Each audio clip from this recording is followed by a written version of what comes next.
I told you earlier that we have 2 CppCon attendees that are actually in high school. I introduced you earlier to April, and now I've got up here Zoe Carver, who is a high school kid. He's tall enough to be out of high school, but he's still in high school, right? Hi, Zoe. Hello.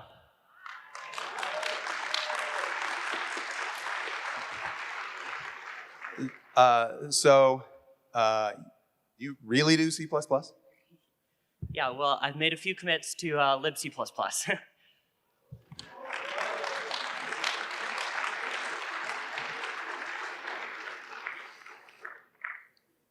I think you must go to a different high school than I did. So, have you ever heard of our keynote speaker today? Yeah, I was actually lucky enough to get to talk with Sean earlier this week. And ever since, I've been looking forward to this talk. I am absolutely certain that every single one of you will learn something after this talk. So, will you please help me welcome Sean to the stage?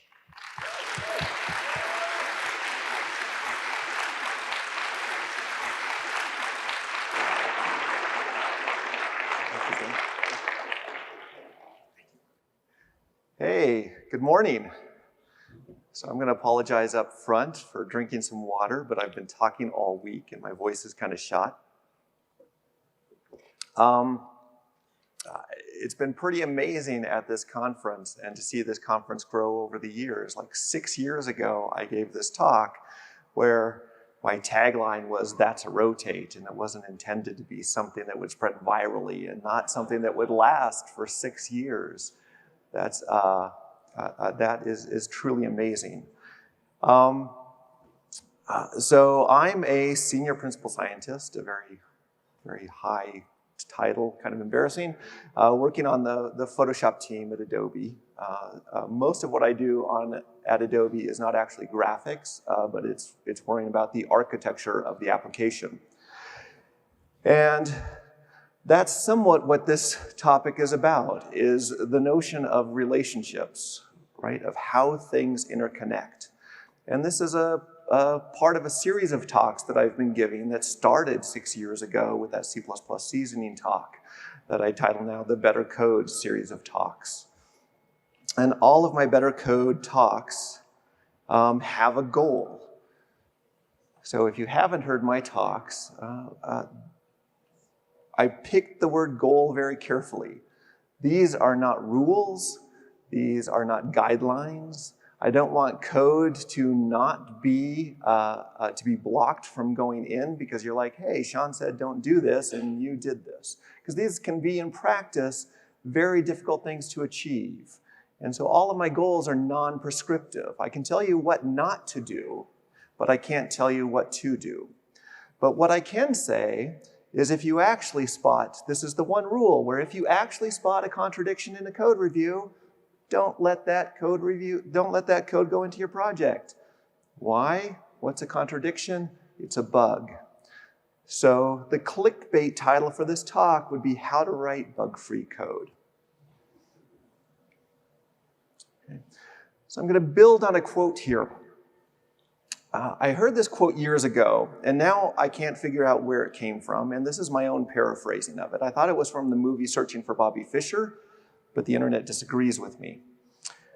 So, a novice sees only the chessmen, an amateur sees the board, and a master sees the game. Right? So what do we mean by see here? What is it that the master chess player sees that the novice doesn't? And the answer is the master sees the relationships. Right? And this is a problem for us because computer scientists are bad at relationships. Now, I know my wife would agree with this statement. Many of you probably have partners who would agree with this statement. But what I mean by this statement is that computer scientists, we tend to talk a lot about types, and we tend to talk about algorithms. That might be partially my fault. But we don't talk about relationships. And there's this underlying fabric that knits those things together. Right? So in this game where we're talking about relationships, let's review what the pieces are. Right? A relation in math is a set of ordered pairs, mapping entities from a domain to a range. Right? It's distinct from a function in that the first entity doesn't uniquely identify the second entity. A relationship is the way two entities are connected. So that's what we're talking about. How are things connected? Now, relationships have properties. They have cardinality, which is the maximum number of times an entity can be related to another entity. And they have modality, which is the minimum number of times. Okay? The diagram in here is stolen from ER diagrams, entity relationship diagrams, from database theory, but I'm not going to be talking about database theory today. For any relationship, there's a corresponding predicate, a relationship that's implied by that relationship. Right? If it's true, we say the relationship is satisfied or it holds. Okay? John is married to Jane is a relationship. The corresponding predicate is John married to Jane? Okay. Now, a constraint is a relationship which must be satisfied. What do we mean by must? Right? Anybody? A little circular here. For another relationship to be satisfied. Right? So, for example, the denominator must not be 0. That's a relationship. For the result of division to be defined. Okay. The notion of a constraint is strongly related to the relationship of implication, right? This is a very basic Boolean relationship. A implies B. This is the truth table for implication. The only time the truth table is false is if we have A and B is not true. Okay. So I'm going to introduce a very simple notation here for talking about relationships. This is the notation that I tend to scribble on my whiteboard a lot. It's incomplete. You can't represent everything in this notation. It's not intended to be formal, but it does help me convey the structure of software. So entities are represented with a rectangle and relationships with a circle. I use a circle instead of the database triangle because when you're writing on a whiteboard and you're writing sideways, your triangles start to look like rectangles. I'm sorry, not triangles, diamonds. So these things form bipartite graphs. What's a bipartite graph? It's a graph where you have two distinct different node types and one node type is between every other node type, right? So to connect an entity to another entity, you must do so through a relationship. You cannot connect a relationship directly to a relationship without an intervening entity. If you had a relationship connected to another relationship, that would be a composite relationship and just one relationship, right? So it would collapse, right? So this is a nice way to kind of look at the structure of things. Now, we can represent implication in this by adding directional edges to our graph. So this is shorthand for given entities B and C, A is any entity such that R holds, our relationship R holds, is satisfied, right? So I read this as B and C implies A, right? And that doesn't mean implies a particular value, it means implies a particular set of values, potentially, that satisfy this relationship. This is not quite a function, although it could be if we only had one result. Okay. Relationships and objects, right? As soon as we have two entities, we have implicit relationships. And a memory space is an entity. What this means is as soon as I have one object in an entity, I have a whole bunch of relationships that go with that. When an object is copied or moved, any relationship that object was involved in is either maintained or it's severed. Maintained meaning the relationship still holds, and severed meaning it doesn't with respect to the destination object. So as an example, if I were to clone myself, okay, I am married to my wife. That relationship continues to hold. There are one of two possible options for my clone. My clone may be married to my wife, depending on what state we live in which case the relationship is maintained, right? If my clone is not married to my wife, then the relationship was severed. Those are the two possible outcomes. When an object is destructed, any relationship that object was involved in is severed. I can't have a relationship to a non-entity. Okay? I cannot maintain some relationship to nothing. This brings us to the notion of a witnessed relationship. So a witnessed relationship, I used to call these in a previous talk reified relationships, but some good computer scientists corrected me. A witnessed relationship is a relationship represented by an object, right? So we have a concrete object that's a token for some relationship. A wedding ring, which I'm not wearing mine, but a wedding ring would be a token for a relationship. As an object, a witness relationship is copyable and equality comparable, and we'll talk more about that in just a minute. But that can cause a bit of a problem. When an object, witness relationship or not, is copied or moved, any witness relationship that that object was involved in is either maintained, it's severed, or it's invalidated.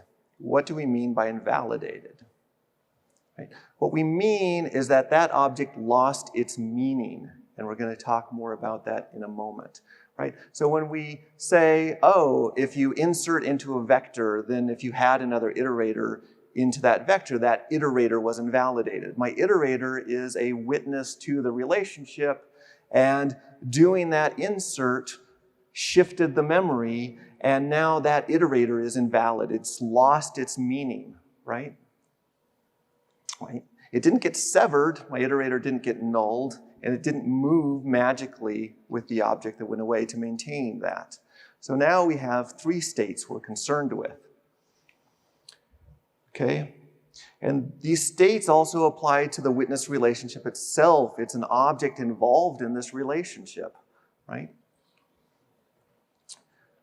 So, when an object is destructed, any witness relationship that object was involved in is either severed or maintained, right? We still can't maintain a relationship to a non-entity, but now we've got this other thing to worry about, not just that our relationship is broken, but that it's invalidated.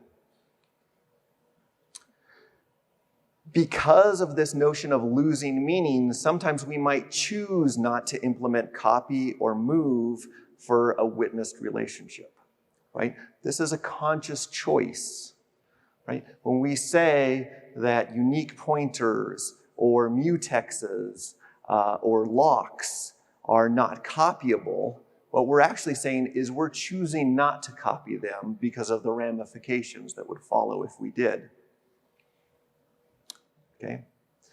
And this whole idea of invalidation is how we get iterator invalidation at a distance. And that's kind of the scary quantum effect thing, right? I change an object over here, and somehow some object somewhere else in my application just got zapped. It magically lost its meaning, right? All the way across space and time. So let's talk a little bit more about meaning and the board in our game, right? Those are just the pieces. So what's the board? The board is structures. Right? A structure on a set, going back to math here, consists of additional entities. So I've got some set of entities, and I've got another set of entities that in some manner relate to the set, endowing the collection, that's our set, with meaning or significance. Okay? That's the definition. It's a little abstract. It's a little philosophical even. So step with me into the void. So this slide is void. What I mean by void is it's dimensionless. It has no width, it has no height. It's always existed. It's not in time. It's nothing. Into this void, we're going to drop 4 bits. Now, of course, since we have no time, these bits were always there. You guys just weren't paying attention.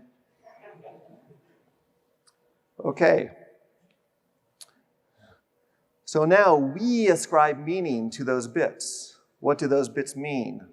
Maybe those bits mean 4 bananas. Maybe those bits mean the color blue. Maybe they just mean the abstract 4, right? This is a representational relationship, and there is nothing in the machine that tells us what these 4 bits represent, only what we intend them to represent, okay? That's a representational relationship, and that's what ascribes meaning to our objects. Now, the collection of bits here as a whole, we refer to as a type. What is a type? It's a pattern that we can use to represent other things within the domain of our entity, right? So maybe this collection here could represent values in the range of -8 to 7, right? It's a little signed integer, a 4-bit signed integer. So we could then have another object of the same type. It was always here, you guys just weren't looking, in our void that also represents -8 to 7. Okay.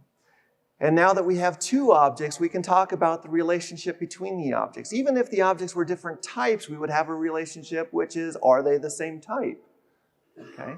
So now we've got a relationship where we can compare them and say, is 4 greater than 3? Trust me, you guys, if you're like, where is Sean going with this? There will be code. Okay.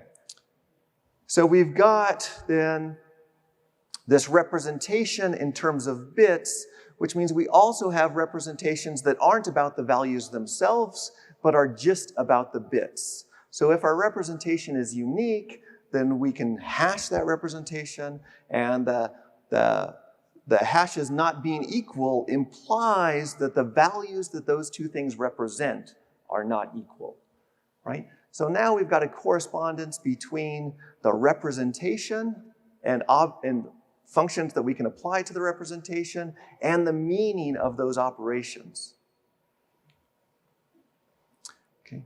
But objects don't exist in this void.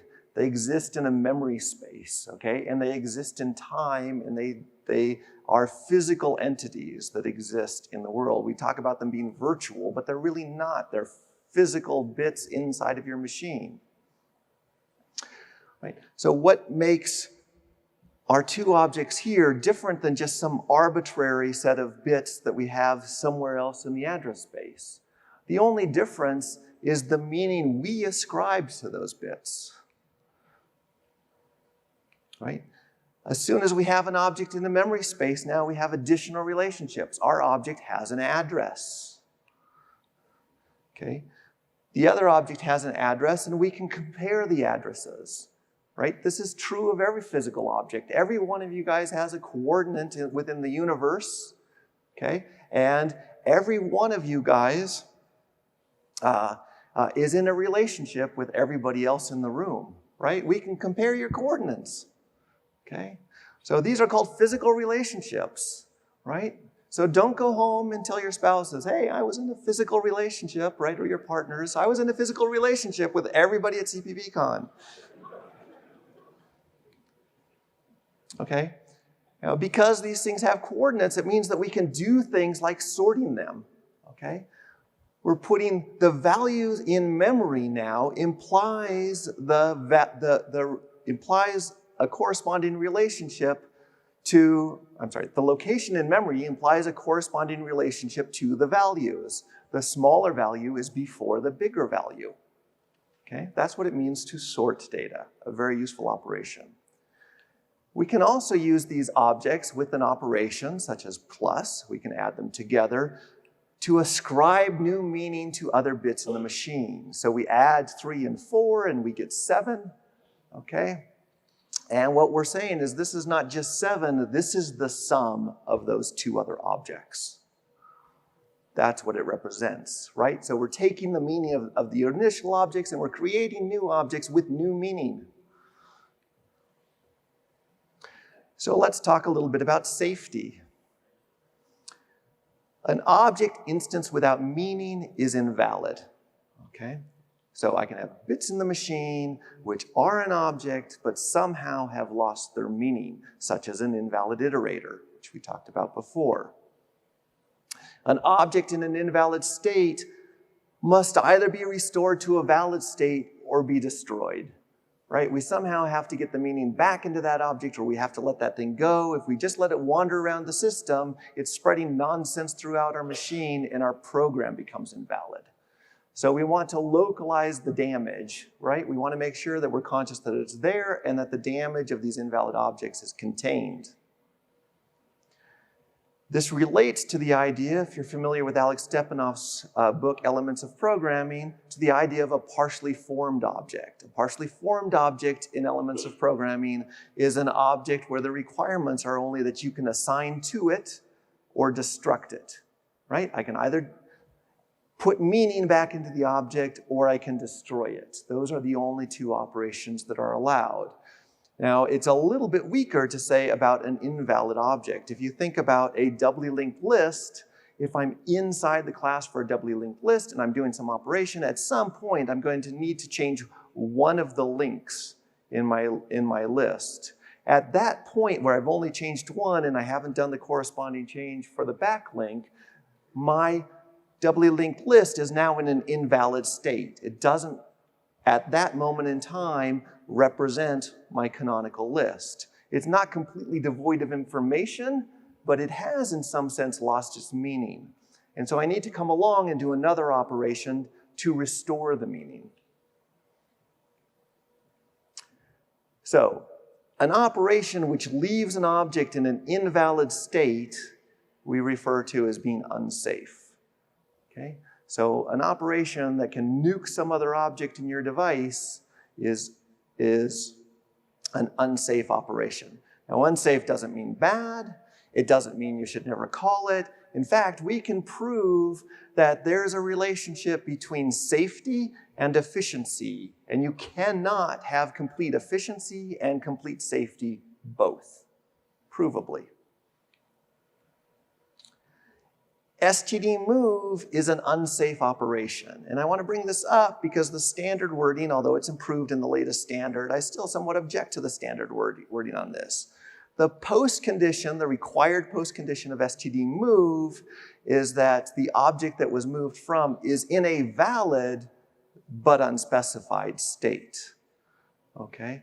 Well, what do we mean by valid and unspecified? If it's unspecified, it has no meaning. Okay? The standard itself kind of contradicts itself. It talks about iterators being invalid, right? And it talks about objects being valid after a move. Okay? And when they say an iterator is invalid, it means you have to assign a new iterator into it or you have to let it go, but you can't dereference it. Well, you also can't dereference an iterator to an end. You can't dereference an iterator to the beginning. So kind of structurally, there's no difference in that. Really what invalidation means there is that the meaning of that object is lost. So, and I want to be clear because I said that at a prior talk, that std_move is unsafe, and that turned into this whole big debate because it followed some stuff that Eric Niebler said, that Sean Parent said std is safe, that std_move is bad. Sean said std_move is destructive. No, I said something very precise and very particular, right? So it's not bad, it's just unsafe.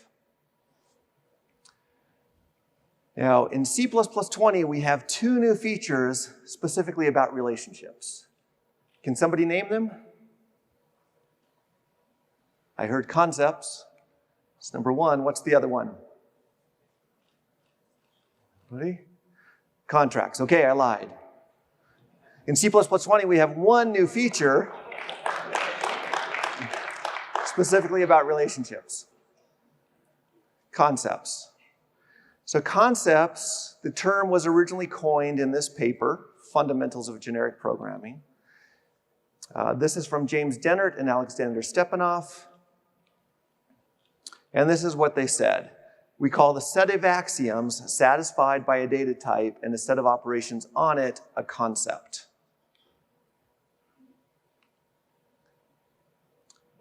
This work is very tightly related to this paper here, an axiomatic basis for computer programming. This is from Tony Hoare, Sir Tony Hoare.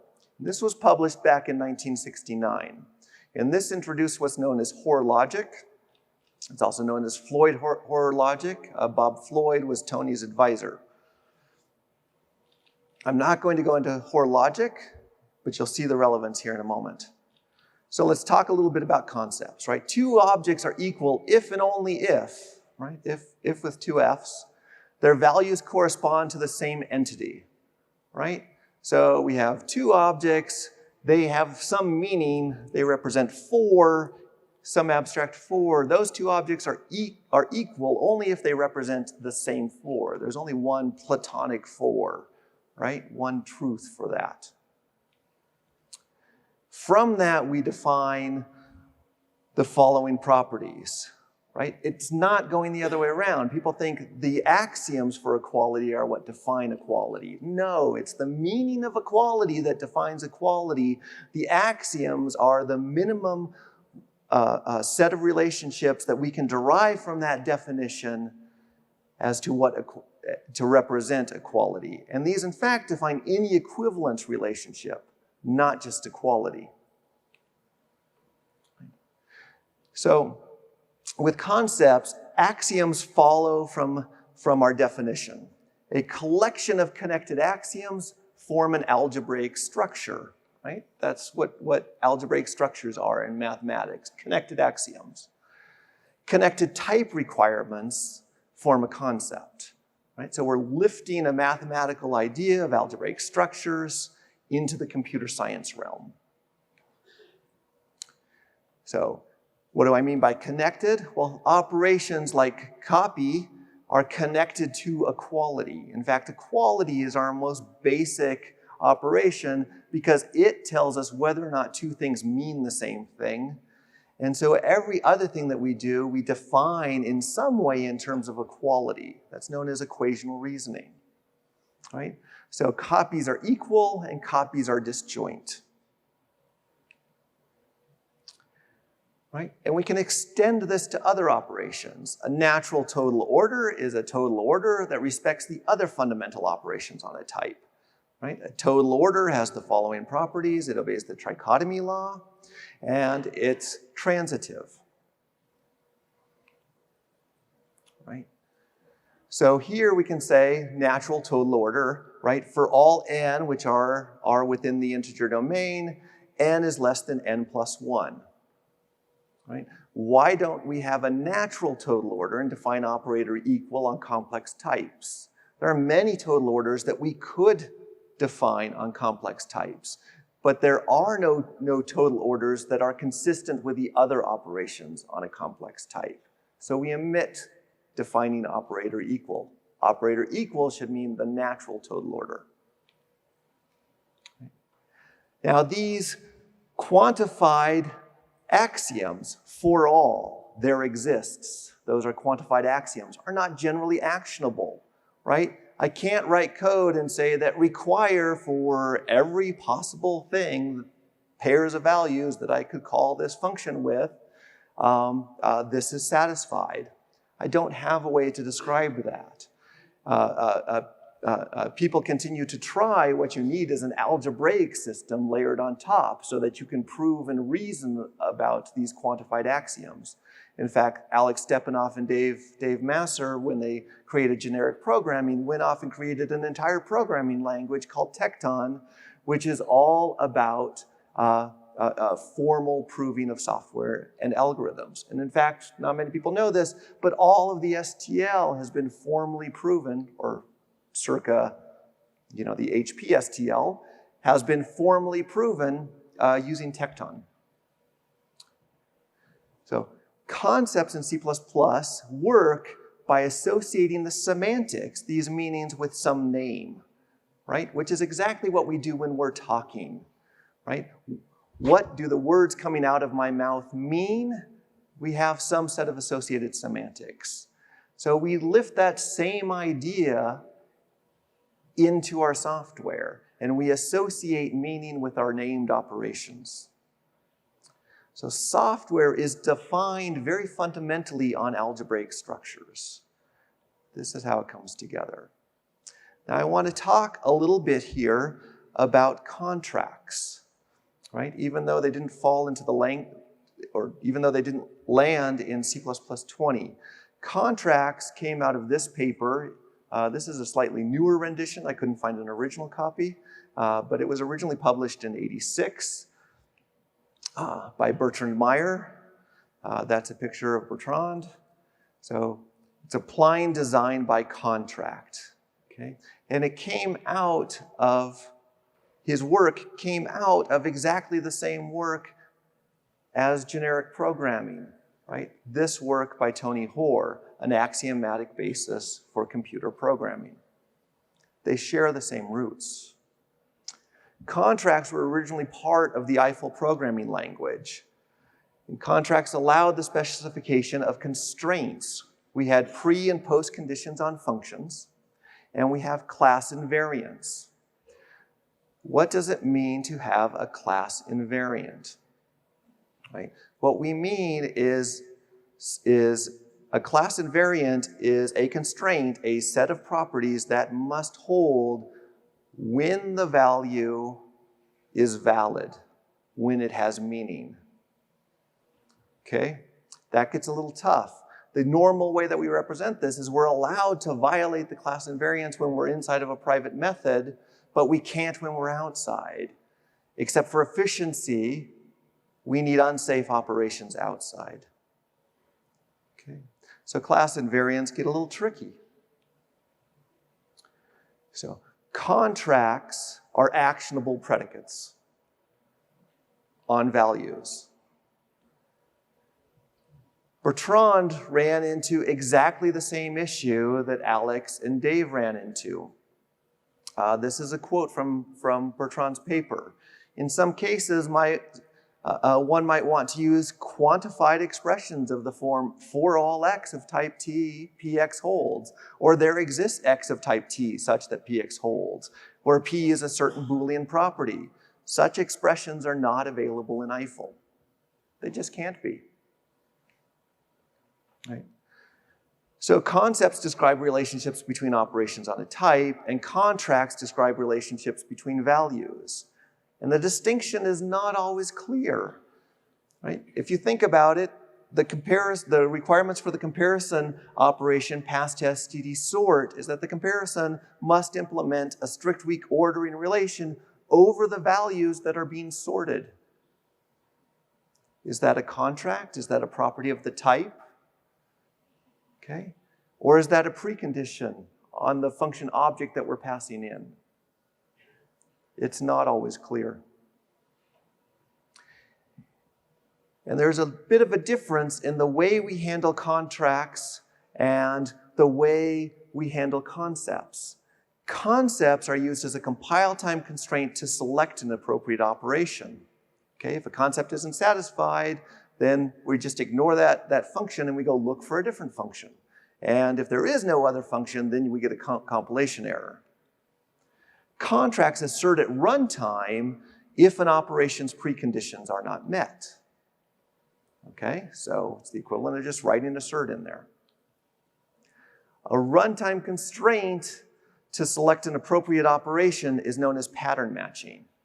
Right? We don't have pattern matching in C++, although I've seen a couple papers proposing it. So let's take a look here. We could have a concept on a function like this. This is a little bit of pseudocode, our double requires clause here. People hate that.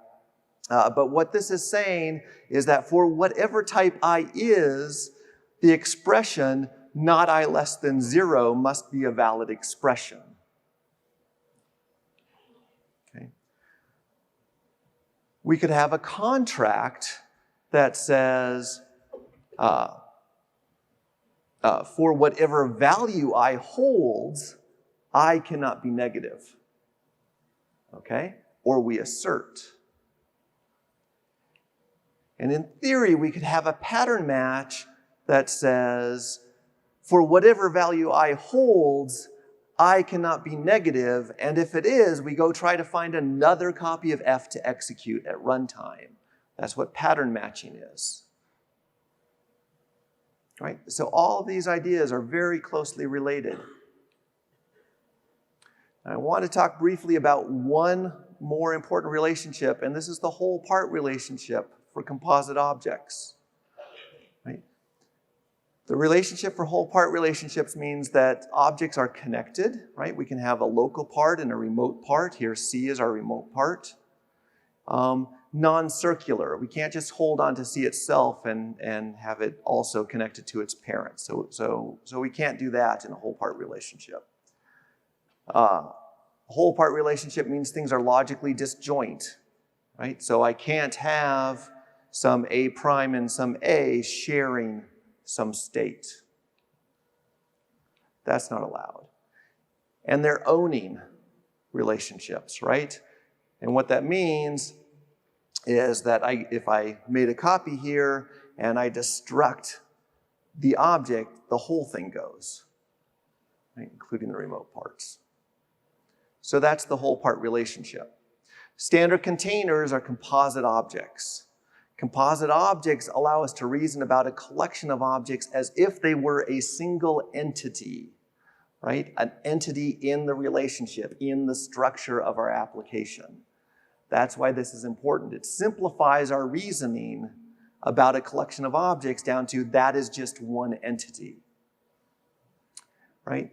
So this is why I give a talk on no incidental data structures. Right? I see this a lot. I've got a view class and it's got a shared pointer to other views and I could be hanging on to those views and I got a weak pointer to the parent and I've got this whole tangled mess of objects. I can't reason about that. I don't have an entity. I have a whole bunch of complex relationships spread all over my code.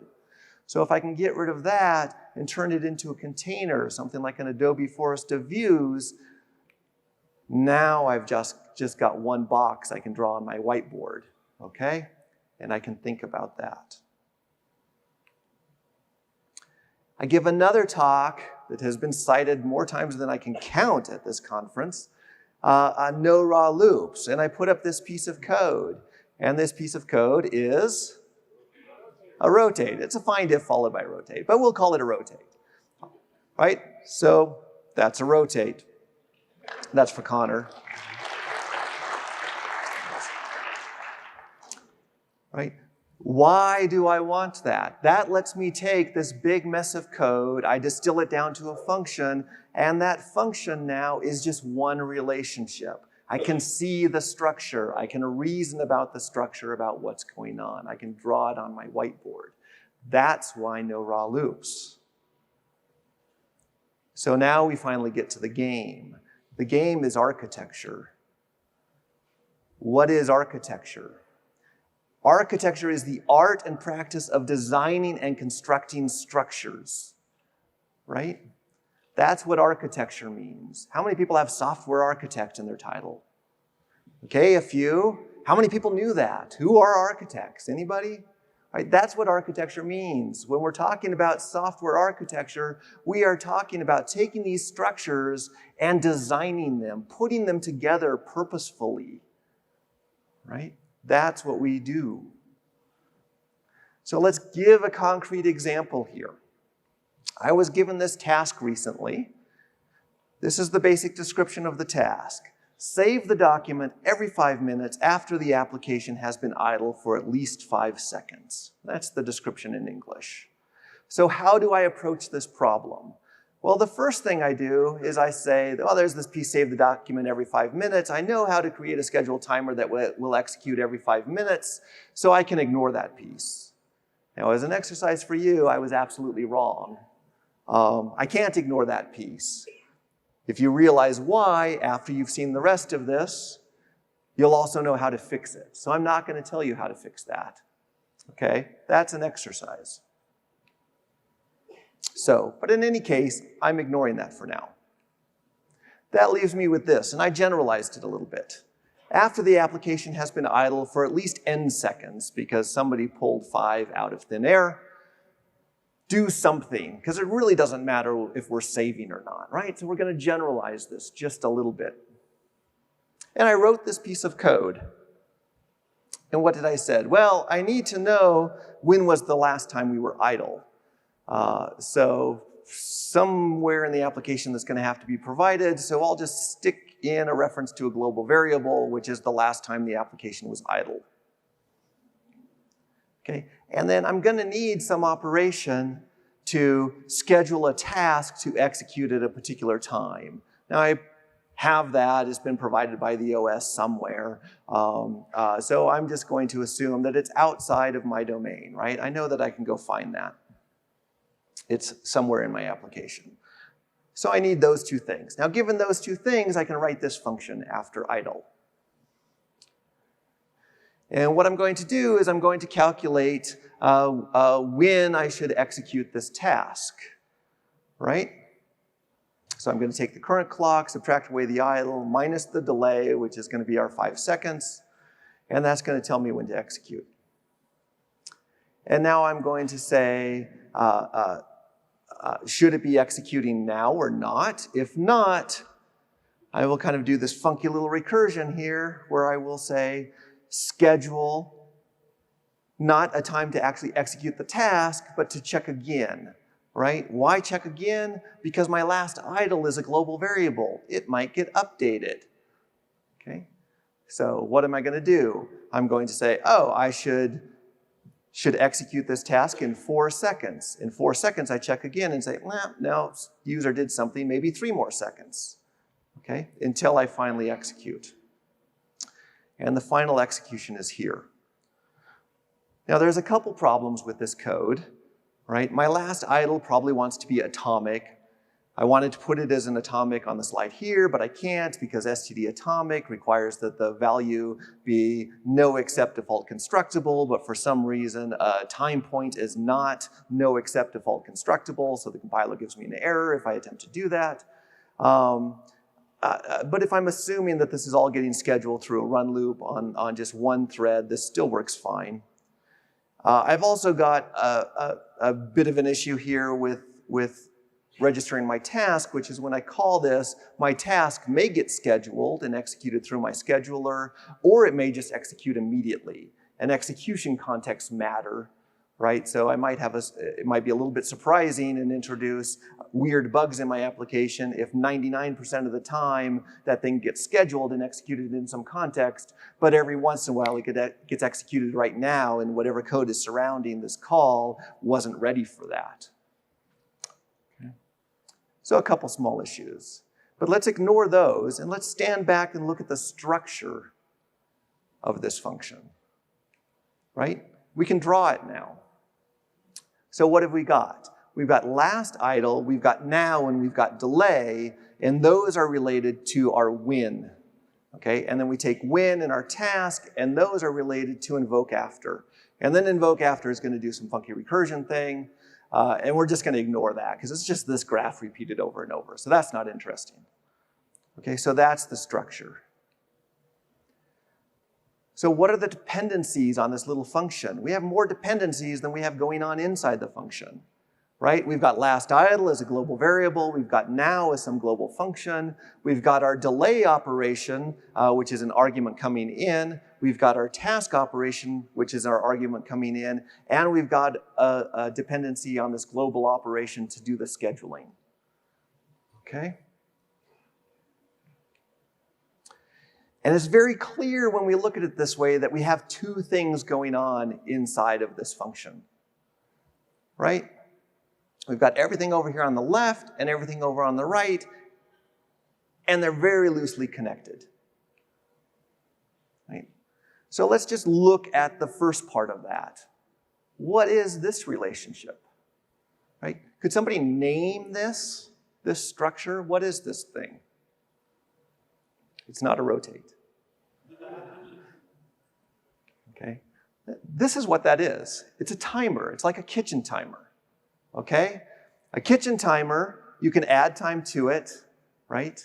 And it ticks down. You can't speed it up without breaking it, okay? But you can add more time to it, right?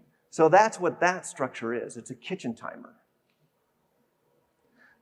So let's take another stab at writing this function. We're going to call this onExpiration. Right? And we're just going to package up our timer, and we're going to say, well, we assume we have a timer. Somebody supplies us a timer. Now we see that when was really a pretty bad name for what came out of our timer. What comes out of our timer is the remaining time. So now we've got a better name here just for our variable. So our timer gives us the amount of remaining time. And then we've got our task, and then we've got our scheduler. Okay? So that's the other part of the structure. And now we just have these three dependencies coming into this. And so now we can rewrite our code, and we'll just make those dependencies be arguments. We don't have to assume some global scheduler. If you want to call me with your own scheduler. Execute the code where you want the code to be executed. So now we've got this onExpiration function, and we're going to get the remaining time.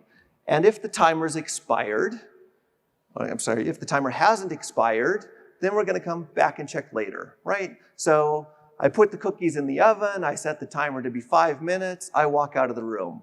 My wife might come in and she might look in the oven and go, those are going to need about 3 more minutes. And so she adds 3 minutes to the timer. I come back after 5 minutes and I'm like, 3 more minutes. So I go and repeat, right? So that's what this is doing. Okay. After the timer is expired, we execute the task. Now, I named this function with a little underscore on the end. I would probably put it into a detail namespace or something if I were writing this code for production, because we can now fix the little issue that we had about the context for the task by basically unrolling one round of our recursion and making sure that we always schedule our onExpiration on the timer. So now our task will always get executed through the scheduler, right? It will just get, it may be that at the time we hit this, the timer's already expired, right? We just want to make sure everything happens consistently. Okay, so by looking at the structure of the function, we can design a better function, right? This is a more general function. It's a more useful function. It has 0 external dependencies, not one.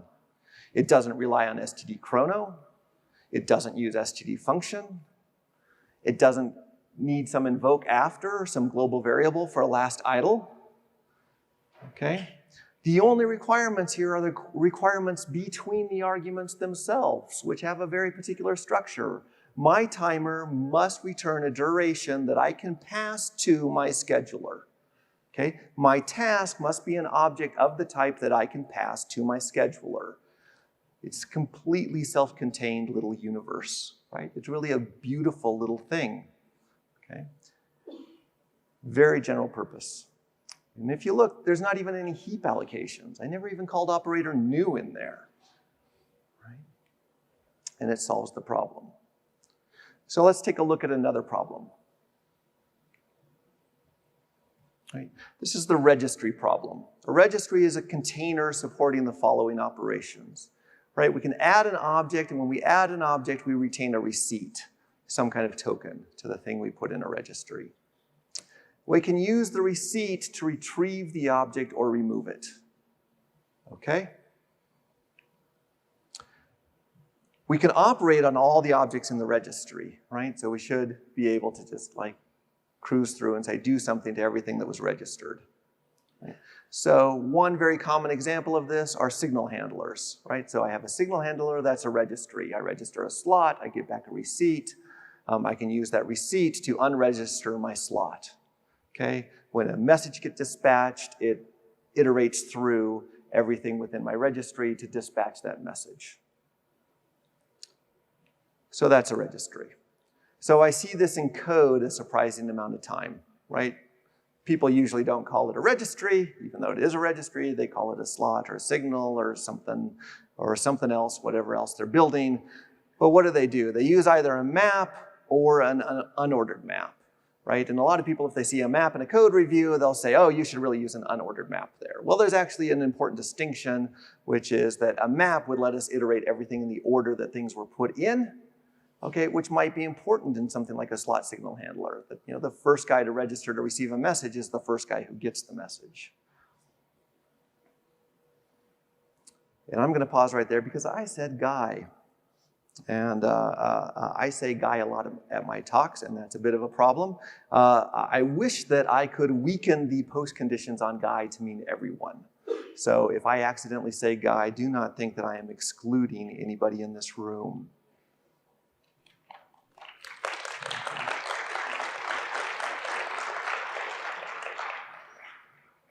Okay, so we've got this unordered map. We've got this counter that we're going to use for handing out receipts. We can append elements here, okay, into our registry. Maybe append with an unordered map is a bad term, but it started out as a map, and then some guy in a code review said it would be better if I made it an unordered map. So we're appending them. We can erase from the map, and then we can iterate through everything that was in the registry. So it's fairly straightforward. So I get this in a code review, and this is my expression. Okay? Yeah, it's fine, right? So I'm going to introduce you to the Russian code check algorithm. I have no idea if this is how code checks actually work in Russia, but I'm from California, and we don't actually have coats. So, the first thing to realize here is that our receipts are ordered. That's an important relationship. We're handing them out. So we got our pad, we're working the Russian code check here. So somebody comes up, we hand them a receipt, we take the stub, we take their jacket, and we put it on the end of the rack. Just put it right on the end of the rack, okay? Then somebody comes back with their receipt and they say, I'd like my coat. And you can say, oh, okay, well, that would be about here. Why? Because all the stubs are ordered. Okay, so it's really easy to come along and find the item, right? Right? At some point, your rack is half empty. Every time you pull out a coat off the rack, you don't want to be like, oh, slide those all together. You'll be spending all your time sliding coats together. But at some point, a bunch of the rack is empty, and you're like, okay, now let's just push all the coats down and make room for more coats on the end. Okay? So coats are always ordered by the receipt stubs. And as an additional useful property, coats are always ordered by the order that they were added to our container. So the oldest coat is always at the back, right? And the newest coat is always at the front, right? So I could write a Russian code check here. I have a vector, okay? And it's a vector holding my stubs and an optional value that I want to put in. I'm going to use optional because I want to be able to remove the coat and leave the slot in the rack, okay? The size here is the number of coats that are actually in the rack, which is a little different than the number of elements in my vector because some of the elements were dead. They got removed. And the ID is the same thing here. This is my notepad that I'm going to use to hand out receipts and stubs. Okay, so now my append looks like this, and now append is magically a better name. I can take my coats and I put them on the back of my vector. And I can increment the size, the count of the number of coats I have. And I returned the receipt there. So this is what it looks like. We've got all the stubs and we've got coats A through H. If I want to erase one, I can use lower bound to go and find the coat, which may not be there, in which case we're just going to bail. Okay? But if we've got it, we'll just mark it dead. We'll just reset the optional value. And we'll decrement the number of coats that we're keeping track of. And then, if the number of coats that we have in the rack is less than half of the number of elements that we have in the vector, the space that we have for coats, only then we're going to come along and we're going to make a pass, right?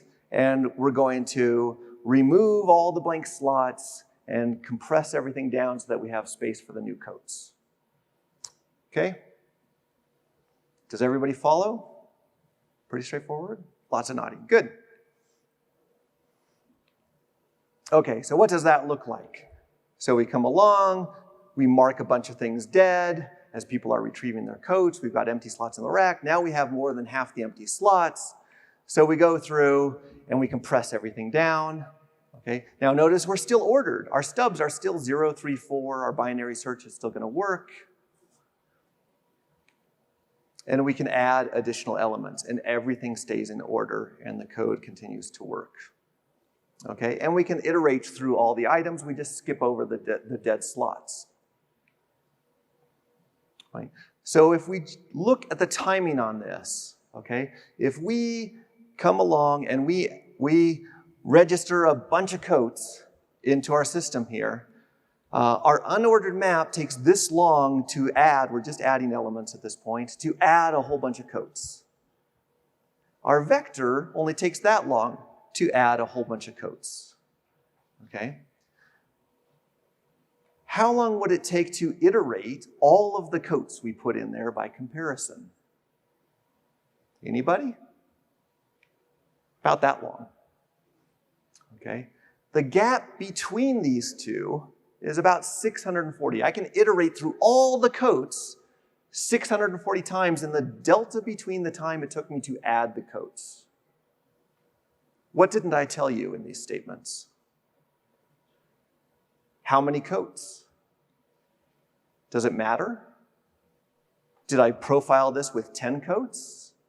With 100 coats? With 1,000,000 coats? It doesn't matter, and here's why. What dominates this graph is the number of allocations I'm making. Okay? So a vector for number of allocations, we know a vector grows linear, but the allocations grow by log n. Okay? An unordered map grows by log n plus n for the number of allocations. Okay? So what we're timing with the 640 iterations is the difference in time here, okay, that it takes to add one element. And that grows linearly 1 to 1. So it's 640 if it's 5, if it's 10, if it's in 1,000,000.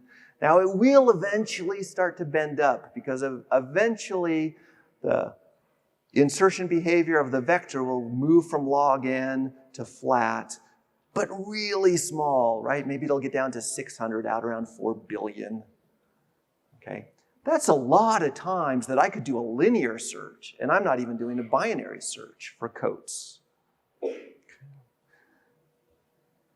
So, architecture is recognizing that you have relationships that can be exploited for performance. Now, I could probably come along and get the same win here on our coats by using something like a flat hash map of some kind, right? I could get the allocation performance and still have the hashing win, right? I could pull a library to do that. But it's also important that I understand the relationships, which is what Andre was saying, between the relative cost of performance of my operations, right? That's important too. Which finally brings us back to our goal of no contradictions. And so we're going to go back in time a little bit here. Who knows what double entry bookkeeping is? Relatively small number. Okay, so double entry bookkeeping is something that an accountant would know. If you guys were all accountants, you would know this immediately. Double entry bookkeeping is an accounting tool for error detection and fraud prevention. Right? It relies on something known as the accounting equation, which is assets is equal to liabilities plus equity. By ensuring that all transactions are made against two separate accounts, okay, within our system, that's why it's called double entry, right? We have one transaction, we're going to enter it 2 times, and it should be a minimum of 2 separate accounts.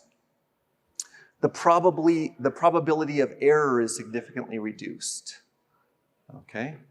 If I do the math twice and then I apply this equation, assets equals liabilities plus equity, and that doesn't hold, then I made a mistake somewhere in my math.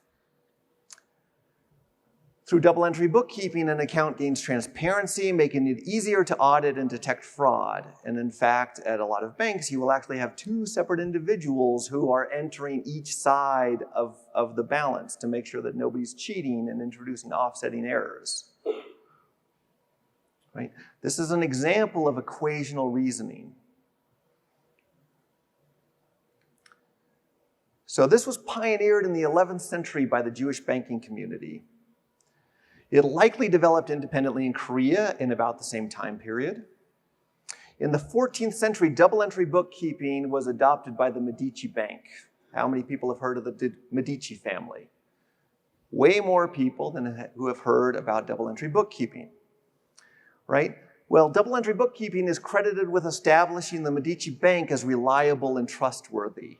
They didn't make mistakes. They didn't lose your money. They could tell you where your money came from. This led to the rise of one of the most powerful family dynasties in history. Right? So double-entry bookkeeping was later codified by Luca Pacioli, the father of accounting, in 1494. So the monk here in the foreground is Luca Pacioli. You can see he's probably a Euclid Elements fan. He's got Euclid Solids here, and it's probably Euclid that he's reading in the book there. We don't actually know who the guy is photobombing the picture. He's referred to as just the student, and some people think he might be an artist known as Gerard.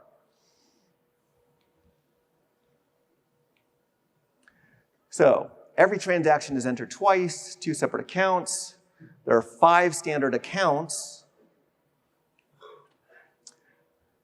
This ensures the mechanical process is done in 2 distinct ways, right? It's not just like I have 100 and I add 10 and I get 110, and I have 100 and I add 10 and I get 110. I'm not doing exactly the same thing twice, okay? And if the accounting equation is not satisfied, then we have a contradiction. There's that word again, right? Our relationship of equality does not hold, but it must hold. Our constraint is violated. Okay.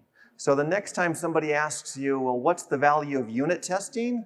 You can answer, well, what's the value of the biggest bank in European history? Right? This is why we write unit tests. We're trying to find contradictions.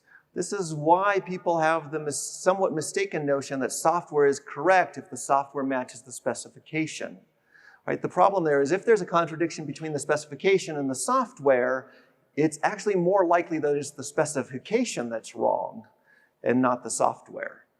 Right? What we're saying is that software is correct when the entire ecosystem is consistent. Right? So when 2 relationships imply the same entity has different values, that's what a contradiction is. Relationships are consistent if they imply the entity has the same value, if our accounting equation holds. That means every contradiction has this structure. Okay? We have 2 relationships, and they imply an entity. Okay? This may be consistent. Those 2 relationships may imply exactly the same entity, or it may be a contradiction. Right? So not everything with this structure is a contradiction, but every contradiction has this structure. Every one. This is the structure of a race condition. Okay? This is exactly the structure of a race condition. We have when 2 or more threads access the same object, the same entity, concurrently, and at least one of them is writing, we have a race condition. Okay? If they're both reading, it's consistent. But if one of them is writing, it's a contradiction. Okay? We can solve this by throwing in a mutex. We just add some additional relationship that synchronizes those so that only one value goes through. But what does that mean? Right? Ask somebody in a code review who plops in a relationship into the middle of their code, what did you mean by that? Try to describe the relationship of a mutex. right? Well, it's mutually exclusive, and you're like, well, what do I get out? Well, the last thing that was there when I put it there. Well, what does that mean, right? Is it random? Is it intentionally random, right? You can't reason about a mutex without knowing a whole lot about what's going on in the rest of your system. Maybe it has meaning, but in isolation, all by itself, it's a very difficult thing to think about. Right? So if you have a race condition and you plop in a mutex to solve it, this is going to be my face in the code review. Right? Did you fix the problem? I don't know. Right? You just patched it. You probably just shifted the problem somewhere else. So no raw synchronization primitives. One of the titles from my other talk. We need to get up into something that has higher level meaning that we can reason about. This is why futures and coroutines are an incredibly important concepts, right? So that we can lift up out of here. What about a null pointer dereference? Well, the C++ specification says that dereferencing a null pointer is undefined behavior, right? So we have a piece of code that looks like this, p arrow member, and we get a sig abort, right? That's pretty undefined. Right? So what's going on here? Well, the standard says you cannot, the little sideways L is not, you cannot dereference null. Right? I had to figure out how to put not dereference null into a circle. And yet we dereference null. So this must be true, it was false, okay? Undefined behavior. That is the link. Well, how do we fix this? Well, we could just throw in a conditional and check. Right? We just write if p, then p arrow. This is the moral equivalent of saying, oh, I've got an assert in my code that says assert, this can't ever happen. So what I'll do is I'll say, well, around my assert, I'll say, well, if it is going to happen, skip the assert. Okay? That's what this is. Right? Now, not always, though. The graceful handling of nothing as a limit is important.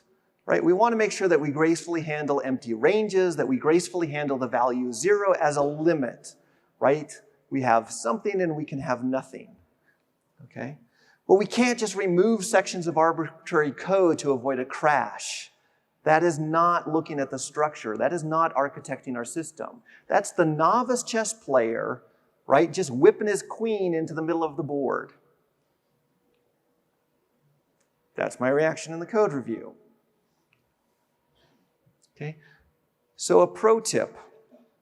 Use strong preconditions to move the issue to the caller. Okay?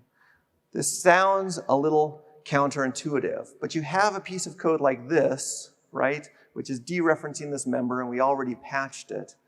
Do we really have any reason to have a pointer coming in here to begin with, right? Did we need it to be a pointer? Maybe we could just make it a reference, and we could make it the other guy's problem. Right? My dad used to have a saying that was, your fix doesn't have to last forever. It only has to last until the next person's shift. Okay? So what are we doing here? We shouldn't, inside of every function, say, if you hand me meaningless nonsense, that I will somehow try to make lemonade out of that. Okay? What you want to say is, don't hand me meaningless nonsense. Percolate this up and catch the issue outside. So let's look at one more thing. This is a really subtle one. Okay, we have two functions setting the same value through a shared pointer. And I'm using pointer very liberally here. This could be a shared reference even, okay?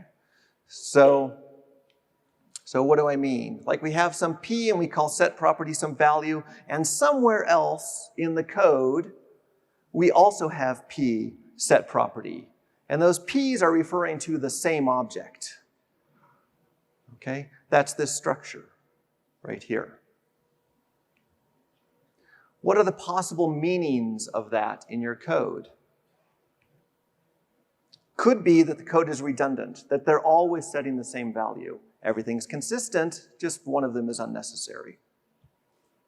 It could mean that they're different sides of the same relationship, right? We might have a relationship on our property, which is our property is equal to some A times B, and we set it in one place when A changes, and we set it in a different place when B changes.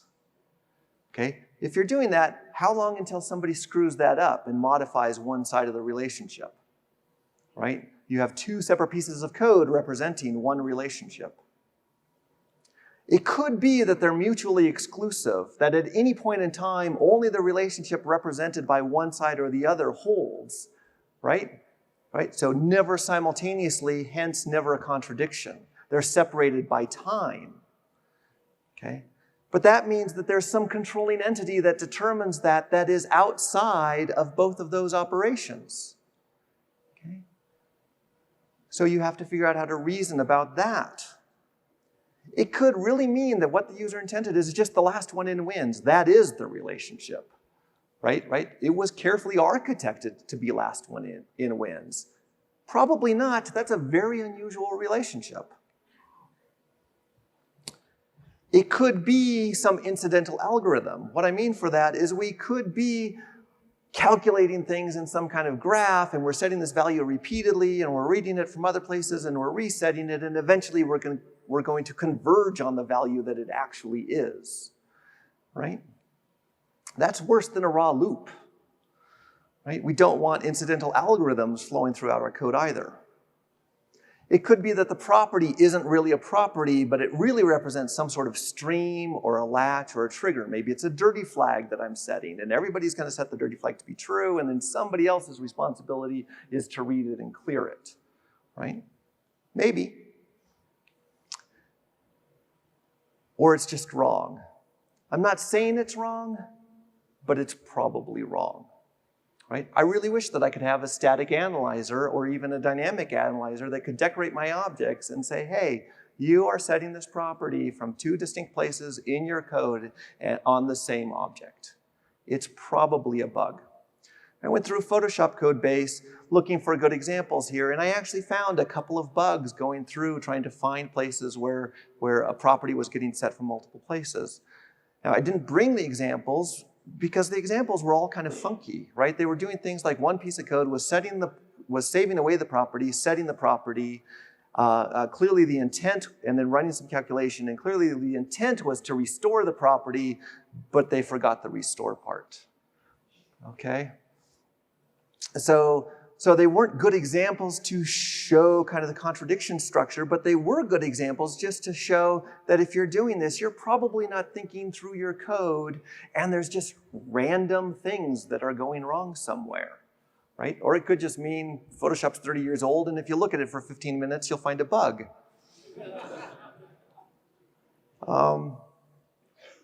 Yeah, so when I see this, that's my reaction in the code review. So no raw pointers, right? Try not to share data. Keep your reasoning local. Think through your objects. So what does this mean? It means we need to try to learn to play the game, right? We need to learn as developers to consider the essential relationships. And that's really hard. Okay? Because just like everyone in this room is involved in a relationship with everyone else, there is an astronomical number of relationships you're looking at when you're reading a piece of code, right? If you are the novice chess player who's thinking about, well, what if I move this piece here? What if I moved him here? What if I moved him here? And what if when I moved him here, he moved him here, right? You're not playing the game. You have to learn to see at least the board, okay? What is the structure? What is actually going on here? Learn to see that structure formed by all the essential relationships. And then learn to move intentionally, right? Don't just come along and say, hey, this doesn't work, let me throw in a patch, right? I crashed here, patch that, right? You have to think through the implications of that in the rest of your system. You have to look at the structure of your system and say, this is what I want the structure to be, not this is the structure it happens to be. That's architecting the code. Okay? So now you guys are all going to go off and stop talking about rotate and start talking about relationships, right? Well, thank you.